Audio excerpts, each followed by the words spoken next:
సహజ వనరులను సంరక్షించుకుందాము. పర్యావరణ విద్యలో మనం వచ్చేసి 10వ తరగతి చూస్తూ ఉన్నాము. సహజ వనరులను సంరక్షించుకునేటువంటి రకరకాల పద్ధతుల గురించి తెలుసుకుందాము. సహజ వనరులు అంటే ఏంటంటే మనకు చుట్టూ ఉన్నటువంటి భూమిలో ఉండేటువంటి మట్టి, తర్వాత వచ్చేసి ఇసుక, ఇలాంటి పదార్థాలు, బొగ్గు, ఇసుక, రాళ్ళు, తర్వాత లోహాలు ఇవన్నీ తరిగిపోతూనే ఉన్నాయి. మనలో తీగ మనకు తరిగిపోతూనే ఉంటాయి. మన సహజ వనరులు వేగంగా తరిగిపోతున్నాయి. కొన్ని అంశాల్లో నియంత్రణ కూడా సాధ్యం కాని పరిస్థితి ఉందన్నమాట. అందువల్ల వాటిని సంరక్షించుకోవడానికి కొన్ని నిర్మాత్మకమైనటువంటి చర్యలు తీసుకోవాల్సిన అవసరం ఉన్నది. పద్ధతి ఏంటంటే, మీ గ్రామం లేదా పట్టణం చుట్టుపక్కల ఉన్నటువంటి రకరకాల వనరులను గుర్తించండి. వివిధ రకాల ఖనిజ వనరులు, బొగ్గు, ఇసుక, రాళ్ళు, లోహాలు మొదలైనవి, ఆవాసాలు, అడవులు, ఆకురాలి అడవులు మొదలైనవి. మీరు గుర్తించినటువంటి వనరులను నమోదు చేసి తరిగిపోయేటువంటి మరియు ఎప్పటికీ తరిగిపోయేటువంటి వనరులను పట్టికలో రాయండి. ఈ విధంగా మీరు రాయవలసి ఉంటుంది. ప్రజలు ఏ విధంగా ఈ వనరులను ఉపయోగించుకుంటున్నారో తెలుసుకోండి. వనరులను ఎక్కువగా వెలికి తీయడం వల్ల వృక్ష జంతుజాలంపై ఎటువంటి ప్రభావం ఉంటుందో పరిశీలించండి. ఆ ప్రాంత ప్రజలు వనరులను సంరక్షించడానికి ఏమైనా చర్యలు తీసుకుంటున్నారా తెలుసుకోండి. ఒకవేళ తీసుకుంటే అవి ఏమిటో కనుక్కోండి. అతిగా విచక్షణారహితంగా వనరులను వినియోగించడానికి గల కారణాలను తెలుసుకోండి.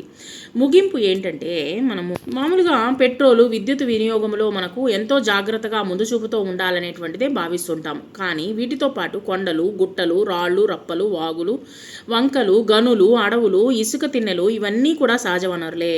వాటన్నింటినీ రక్షించుకోవడము మన యొక్క బాధ్యత. బొగ్గు వంటి ఖనిజాలను తవ్వి తీయడానికి అడవులను నరికివేస్తూ ఉన్నారు.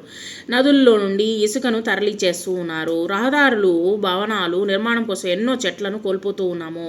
చెరువులు, కాలువలు ఆక్రమించి చదునుగా చేసి భవనాలను నిర్మిస్తున్నాము. కొండలను పిండి చేసి కంకర కుప్పలుగా మార్చేస్తూ ఉన్నాము. నదీ తీరాలు కూడా ఆక్రమణలకు గురవుతూ ఉన్నాయి. అందువల్ల నదీ ప్రవాహాలు దారి మార్చుకునే ముంపుకు, వరదలకు కారణమవుతూ ఉన్నాయన్నమాట. ఇప్పుడు ఎక్కువగా వరదలు అనేటువంటి ఎక్కువగా వచ్చేస్తూ ఉందన్నమాట. వీటన్నింటినీ మీరు ప్రశ్నించాలి, కారణాలను పరిష్కరించుకోవాలని ఆలోచించాలి.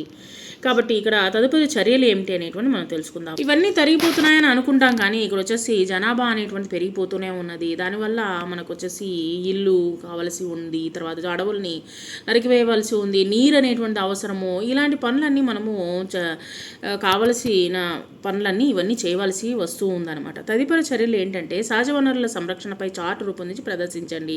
సహజ వనరుల సంరక్షణలపై సమాజాన్ని చైతన్యపరిచే 2 పద్ధతులను సూచించండి. అడవులు, కొండ ప్రాంతాల్లో ఉన్న ఖనిజాలను తవ్వి తీయడం కోసము అడవుల్ని, కొండల్ని ధ్వంసం చేయడము వల్ల పర్యావరణపై కలిగేటువంటి ప్రభావాలను ఏమిటి?